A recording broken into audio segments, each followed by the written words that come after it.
minasyaitonirrajim. Bismillahirrahmanirrahim. Assalamualaikum warahmatullahi wabarakatuh. Klana Yuda Channel mempersembahkan cerita silat serial Gatra Bumi Bab 2 episode yang ke-23. Selamat mendengarkan. Diteriknya panas sinar matahari tidak membuat penunggang kuda yang masih cukup muda kelelahan. Walau sudah cukup panjang jalur yang dilalui, ternyata kuda berwarna hitam tinggi besar dan gagah tetap saja bisa berlari kencang. Penunggang kuda tersebut masih cukup muda adalah Gagah Putih. Ketika memasuki sebuah hutan yang cukup luas di lereng Gunung Merapi sebelah selatan, Gagah Putih telah memperlambat lari kudanya. Jalan menuju hutan memang cukup lebar. Jalan tersebut sering dilewati para pedagang untuk menjual dagangannya ke kota raja karena lebih cepat untuk menyingkat waktu. Namun baru beberapa langkah lari kudanya, pendengaran Gagah Putih menangkap suara teriakan beberapa orang yang sedang berkelahi. Maka ia turun dari kudanya, lalu dituntunnya kuda tersebut menuju suara teriakan tadi. Benar saja, setelah melewati beberapa gerumbul pohon, terdapat tanah agak lapang, di mana seorang dengan badan agak gemuk namun berisi serta wajahnya sebagian tertutup dengan kain ikat kepala, sedang diserang oleh 3 orang. Walau badannya agak gemuk, ternyata orang tersebut begitu lincah dan tangkas menghindari serangan dari lawan-lawannya. Bahkan salah satu lawannya terkena tendangan di perutnya hingga sampai terbungkuk. Karena kerasnya tendangan hingga kawannya mengeluarkan seperti air, namun pahit rasanya dari perutnya. Namun ketika 2 teman lainnya melihat kawannya terkena tendangan, mereka lalu menyerang orang yang agak gemuk dan berisi tersebut dengan cepat pula. Salah seorang yang berbadan agak kekar dengan cepat menyerang kaki lawannya. Sedang temannya yang satunya melenting dan berputar beberapa kali ke udara dengan posisi seperti meluncur lurus serta kepalanya menghadap ke bawah. Tangan kanannya menghantam ke arah tengkuk dan sikut kirinya menyerang bagian bau lawannya. Orang yang berbadan agak gemuk namun berisi itu melihat serangan lawannya begitu cepat.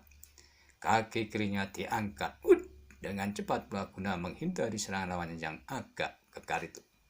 Sedang badannya dijatuhkan miring ke kanan serta tangan kanannya dibuat untuk tumpuan. Maka terhindarlah dari serangan lawannya yang ke arah kaki itu. Namun ternyata tidak sampai di situ. Tangan yang dibuat tumpuan tadi ia tekan ke tanah untuk memantulkan badannya ke atas dengan kaki kanan lurus menyerang lawannya yang sedang muncul tadi. Sehingga lawannya terkejut, maka benturan tangannya dengan kaki lawannya tak terhindarkan. Ia pun terjatuh, tetapi kedua kakinya masih bisa berdiri sambil menahan sakit di pergelangan tangannya. Sedangkan orang yang berbadan gemuk dan berisi serta sebagian wajahnya tertutup dengan kain ikat kepala, setelah berbenturan dengan lawannya, dengan sekali berputaran seperti bersatu ke arah samping, ia sudah berdiri dengan gagahnya. Ketika ketiga lawannya akan mulai menyerang lagi, tiba-tiba terdengar suara orang tertawa dengan suaranya yang menggelegar. Ternyata di atas pohon telah berdiri seorang dengan wajah tertutup seperti topeng dari kayu yang halus buatannya. Cuma kedua lubang di bagian mata saja yang kelihatan. Ketiga orang yang bersiap akan menyerang itu pun mencari suara tersebut, dan hampir bersamaan mereka memanggil orang yang bertopeng di atas pohon dengan panggilan Kiai Kepulauan. Oh, Kiai sudah datang. Orang yang disebut Kiai Kepulauan dengan ringannya ia sudah berdiri di antara ketika orang tersebut. Dengan suara yang masih melegar, ia pun berkata, "Siapa orang itu? Sampai kalian keruput bertiga, ia tetap menteles, masih bugar-bugar." "Kami belum tahu, Kiai," kata salah orang di antara tiga orang tersebut. Lalu ia melanjutkan dengan ceritanya. "Dikala kami bersama Ki Silopati serta Ki Kitanggono, orang tersebut selalu membutuhkan kami sampai ke tengah hutan ini. Karena Ki Silopati masih membawa hasil yang diambil dari gudang pemberian pusaka di Kota Raja, yang rencana akan diserahkan kepada Ki Kebungu di Bukit Tidar. Kamilah yang menghadang orang ini, Kiai," berkata orang tersebut. Demikianlah awal mula terjadinya perkelahian di dalam hutan. Orang yang bercerita tadi lalu memberi keterangannya. "Jadi, Kakang Kebungu sudah berada di Bukit Tidar?" bertanya orang yang disebut Kiai Kebo Lepen itu. Dan orang yang ditanya membenarkan sambil menganggukkan kepalanya. Kiai Kebo Lepen lalu memandang orang yang badannya agak gemuk namun berisi itu. "Mengapa Kisanak membutuhkan dan mengganggu perjalanan teman-teman kami?" bertanya orang tersebut. Sambil tertawa, orang yang bertubuh gemuk dan berbadan kekar serta sebagian wajahnya tertutup oleh kain ikat kepala itu menjawab, "Kisanak tidak perlu tahu urusan saya. Hanya saja saya mencurigai bungkusan yang dibawa kawan-kawan Kisanak sejak saat dia keluar dari Kota Raja pada malam hari dan meloncat tidak sewajarnya sambil membawa bungkusan seperti tongkat yang pernah dipakai oleh Ki Sabalintang." Orang yang disebut Kiai Kebon Lepeng terkejut bahwa orang yang dihadapi ini sangat berbahaya karena ia sudah mengetahui bahwa yang dibawa oleh Ki Kitanggono adalah tongkat yang membahayakan bagi kelompoknya. Maka ia pun mengeluarkan sebuah cemeti terbuat dari tembaga, warnanya agak kebiru-biruan. "Maaf Kisanak, terpaksa aku harus melenyapkan Kisanak dari muka bumi ini karena rencana kami sudah ada yang mengetahui." Lalu diputarnya cemeti di atas kepala. Terlihatlah angin bersiutan di sekitarnya, semakin lama semakin kencang dan langsung diluncurkan ke arah lawannya. Seleret warna kebiru-biruan keluar dari ujung cemeti disertai deru angin menghantam ke orang yang badannya agak gemuk namun berisi itu. Tetapi dengan ketangkasan dan kecepatannya, orang yang berbadan gemuk itu menghindar, melompat ke atas pohon yang berada di sampingnya sehingga serangan lawannya mengenai tanah tempat pijakannya. Suara menggelegar dengan disertai getaran menghujam di area pertempuran tersebut. Pohon pun sampai tumbang terhempas oleh besarnya serangan yang orang yang disebut Kiai Kebo Lempen itu. Gagak putih yang masih bersembunyi di atas pohon tetapi tidak jauh dari area perkelahian agak terkejut juga dengan kedahsyatan ilmu orang tersebut. Dan ia pun kagum dengan ketangkasan lawan Kiai Kebo Lepeng juga. Orang yang sebagian wajahnya tertutup dengan kain ikat kepala, dengan sekali lompatan ia turun dengan gagahnya sambil kedua kakinya direnggangkan. Diamati lawannya yang memakai topeng kayu dan bersenjata cemeti tidak terlalu panjang yang terbuat dari baja dengan warna kebiru-biruan tersebut. "Kisanak, senjatamu begitu bersih, sayangnya digunakan oleh orang yang begitu kejam," berkata orang yang sebagian wajahnya tertutup kain ikat kepala. Orang bersenjata cemeti mengeluarkan suara yang menggelegar dan sepertinya menusuk jantung lawan. Namun sedikit aneh, sebab yang merasakan tusukan di jantung cuma dirinya. Orang yang agak gemuk badannya dan berisi segera mempersiapkan diri untuk menghadapi lawannya yang gegeris itu. Maka ia pun mengambil dari pinggangnya sebuah cambuk terbuat dari jenggot kinar telur. Dipegangnya gagangnya dengan tangan kanan dan tangan kirinya memegang ujung cambuk. Kiai Kebon Lepen melihat senjata lawannya. Ia maju beberapa langkah sambil mengamati cambuk tersebut. Setelah mengetahui dari agak dekat senjata cambuk lawannya, ia pun kembali tertawa dengan suaranya yang menggelegar yang menghantam dada lawan. Tetapi Kiai Kebon Lepen merasa heran juga dengan lawannya.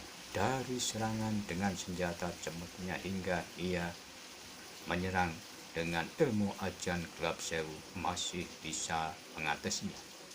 Ketika Kiai Kebon Lepen masih keheranan dengan lawannya, suara cambuk lawannya memecahkan lamunannya.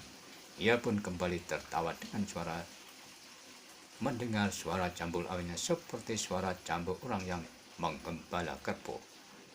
Namun dikala ia masih tertawa, kembali cambuk lawannya berbunyi tidak keras tadi, cuma dek.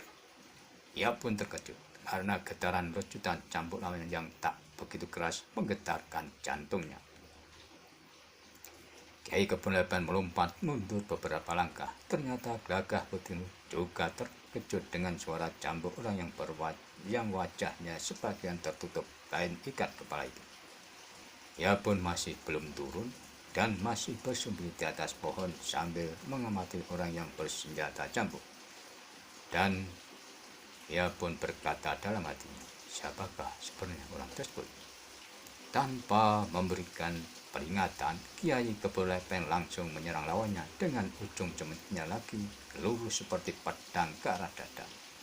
Orang yang bersenjata cambuk pun menghindar mundur beberapa langkah dan dengan cepatnya ujung cambuknya menghantam cemeti lawannya yang bisa keras seperti pedang. Namun ketika ujung cambuk menghantam cemeti Kiai Kebon Lepen, cemeti itu berubah menjadi lentur lalu melilit cambuk lawannya. Ketika orang yang bersenjata cambuk akan menarik liritan ujung cambuknya, ia pun hampir terjerembab seakan tenaganya tersisa oleh pusaran ilmu lawannya. Ternyata Kiai Kebon Lepen mengeterapkan sejenis ajian waru Ing Sungcang. Orang yang berbadan gemuk dan tertutup sebagian wajahnya dengan ikat kepala itu teringat dengan lawannya yang bernama Ki Damar Ireng.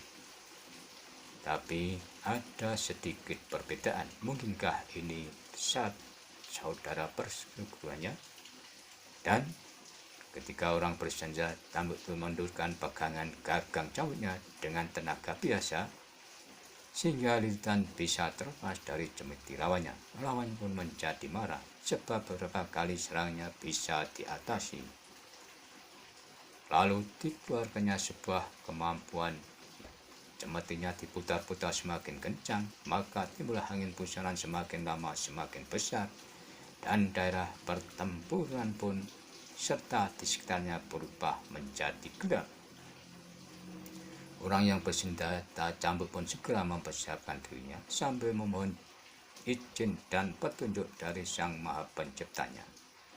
Lalu disalurkan hawa murni ke ujung cambuknya, kemudian diputar dengan pelan di atas kepala sambil melompat dan dihentakkannya ke pusaran angin yang ditimbulkan oleh senjata cemeti lawannya, sehingga terjadilah benturan ilmu yang gegerisi dan bluar, suara menggelegar disertai kelihatan petir serta darah hitam pekat dan pusaran angin memporak-pondakan arena pertempuran tersebut. Seseorang dengan badan agak gemuk dan berisi serta sebagian wajahnya tertutup kain ikat kepala meloncat keluar dari arena tersebut sambil meneteskan darah di sudut bibirnya. Kemudian dengan beberapa loncat ia pun meninggalkan area pertempuran di tengah hutan dan meninggalkan lawannya yang masih tergeletak pingsan. Ketika Gagah Putih melihat Melihat orang yang bercambuk berkelebat meninggalkan area, ia pun berusaha mengejarnya. Namun ia kehilangan jejak. Tetapi lamat-lamat Gagah Putih mendengar suara di dekat telinga seperti aji pemeling. Maaf Kisana, kita belum waktunya berjumpa.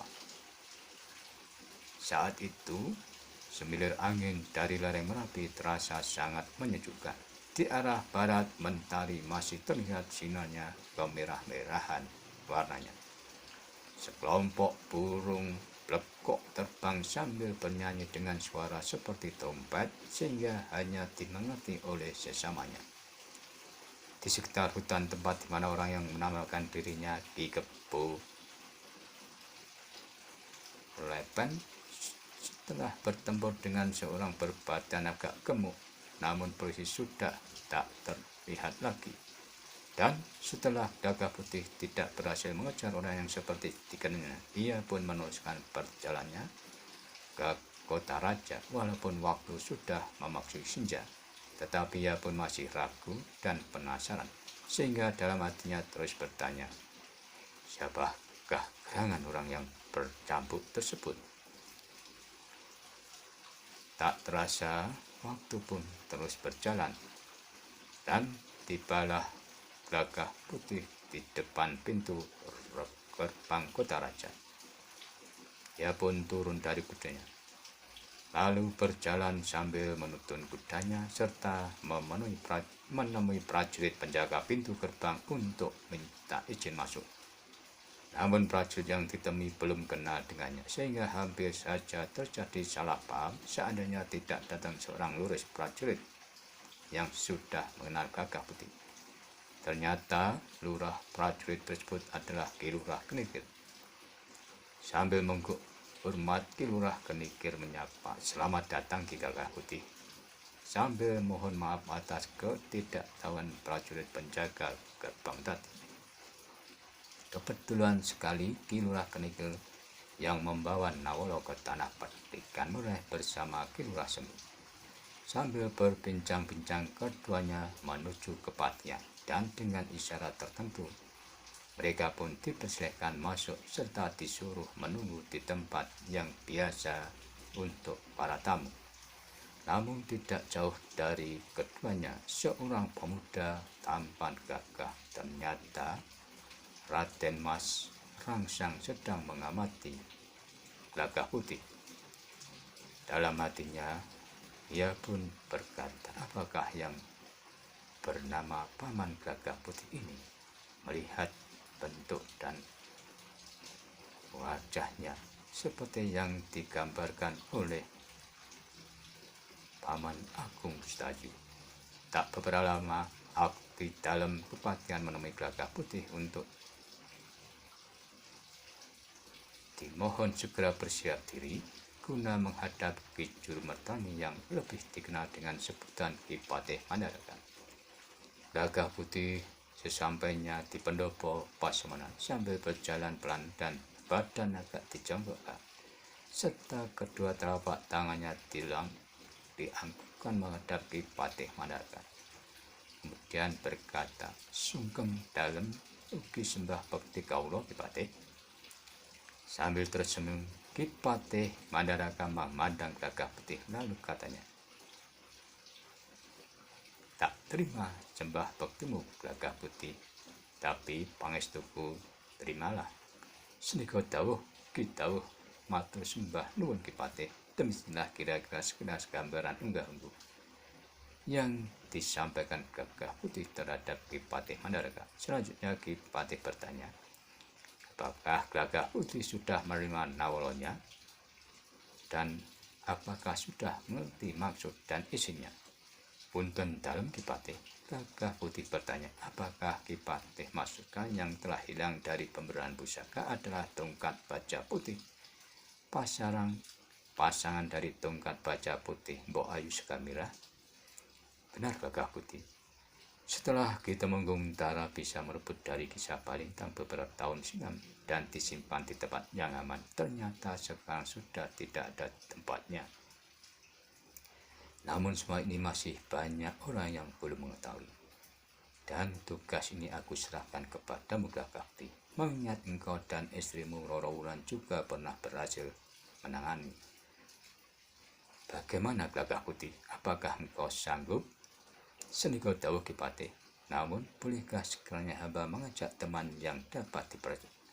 Karena Roro Wulan baru disangkal putung menawani Mbok Ayu Pandanwangi.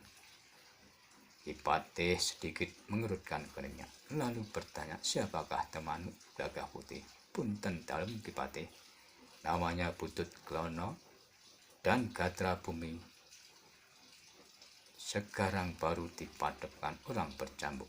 Siapakah keduanya dan apakah engkau yakin bisa dipercaya? Putut Yudhokrono merupakan seorang putut dari perguruan susu angin lereng Sumbing. Tentang ilmu kanuraganya bisa diandalkan Ki Patih. Sedangkan Gatra Bumi sejak remaja dengan hamba dan sering belajar dan menguasai beberapa ilmu kanuragan juga Ki Patih. Ki Patih tahu manusia. Ia mengingat-ingat tentang nama Gatra Bumi. Lalu ia pun mengeluh. Ia teringat bahwa Gatra Bumi pernah bertanding dengan cucunya, yaitu Raden Mas Ramsan, ketika itu di tanah perdikan. Lalu Ki Patih memberitahu dan bercerita bahwa menurut beberapa telik sandi yang menyelidiki sebelumnya di sekitar penyimpanan pusaka, ada benda yang tertinggal seperti pasal yang bentuknya mirip dari sebuah pergunungan terkenal di daerah pegunungan Telomoyo. Lalu Ki Patih bercerita, dulu ada seorang yang bernama Bagus Lobogowo dan menyebut dirinya Kiai Kebo Ungu, memimpin perguruan di daerah pegunungan Telomoyo yang menguasai beberapa ilmu kanuragan yang sudah lama hilang dan tidak pernah muncul lagi. Seandainya perkiraanku tidak salah, orang tersebut menguasai ilmu sejenis Grojok Sewu. Ia bisa merubah dirinya sesuai apa yang ia inginkan, dan sebuah ilmu yang bisa menyerap tenaga lawannya bila bersentuhan. Dan jika engkau perhatikan Gagah Putih, kecepatan bergeraknya ia juga menguasai ilmu panglimunan. Gagah Putih pun agak terkejut setelah tahu orang yang akan dihadapinya nanti begitu mendebarkan. Terima kasih Ki Patih yang telah memberi hamba wawasan begitu gamblangnya. Namun hamba lebih yakin dengan kekuatan yang datangnya dari Yang Maha Pencipta Ki Patih, tambah Gagah Putih. Kembali Ki Patih Mandoraka tersenyum dengan perkataan Gagah Putih. Kemudian ia berkata, bagus, katanya, dan diteruskan ucap, memang kita jangan pernah lupa kepada Yang Maha Pencipta. Sedikit pun serta dimanapun kita berada selalu memohon petunjuknya dan lindungan darinya. Kemudian Ki Patih memberi arahan untuk bekal tugasnya serta sedikit keterangan bahwa orang yang baru dibicarakan tadi sedang berada di Bukit Tidar. Selanjutnya Gagah Putih diminta menginap di Kepatihan dan besoknya baru mulai tugas barunya. Kemudian Gagah Putih persilahkan beristirahat di gandok samping yang pernah ditempati bersama Raden Ronggo dahulu. Ia pun mengamati ruang tersebut sambil mengenang bagaimana ia bersama Raden Ronggo ketika masih remaja dulu sering diajari ilmu yang belum pernah ia pahami. Gagah Putih pun merebahkan badannya di sebuah amben untuk tempat tidur. Lalu ia tertidur liur-liur. Dalam tidurnya ia bermimpi didatangi oleh seorang pemuda tinggi gagah dan tampan sambil tersenyum. Gagah Putih, kapan kau datang ke tempat Eyang Mandoraka? Katanya. Namun Gagah Putih belum menjawab dalam mimpinya. Ia masih mengingatnya. Kalau mendengar suaranya ia tidak pangling, tidak lupa. Namun orang itu badannya kok tinggi gagah dan tampan, dalam hatinya ia berkata. Ia pun terkejut ketika orang itu tertawa. Kemudian sambil bertanya, apakah engkau tidak kenal aku lagi Gagah Putih? Maafkan Kisana, memang saya agak lupa. Gagah Putih, masih ingatkah engkau dengan bocah naga dan sering mengganggu engkau yang baru berlatih ilmu kanuragan di malam hari di tanah perdikanmu dan serta menjahili peliritanmu itu? Gagah Putih pun terkejut setelah mendengar perkataan orang itu. Maka langsung saja ia, maafkan hamba Raden. Kiranya Raden Rangga, katanya sambil agak gemetar suaranya. Sudahlah Gagah Putih, biasa saja. Jangan terlalu banyak unggah-unggah. Terima kasih Raden, jawab Gagah Putih. Kalau boleh aku tahu, Eyang Mandaraka memberi tugas apa? Kelihatannya sangat berat Gagah Putih.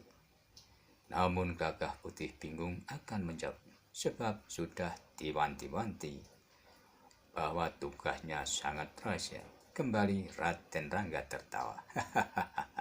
Gagah Putih